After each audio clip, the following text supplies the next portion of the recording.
How to use Real Debrid with Stremio.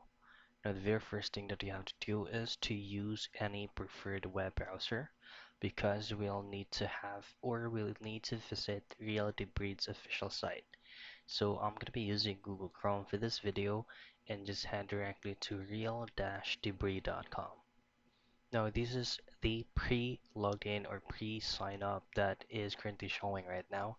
Now, once you're on Real Debrid dashboard or homepage, just head directly to sign up and just log in and use your credentials as your information. Now, once you have successfully signed up, you will now then choose the preferred subscription you have in mind for you to be able to use this on Stremio. Now, once you have successfully subscribed on either of these features, then head directly to your Stremio software. Now, once you're here, just head directly to add-ons and then just search add-ons as a Real Debrid right here. Now, just simply install it and you should be able to use it without any problems.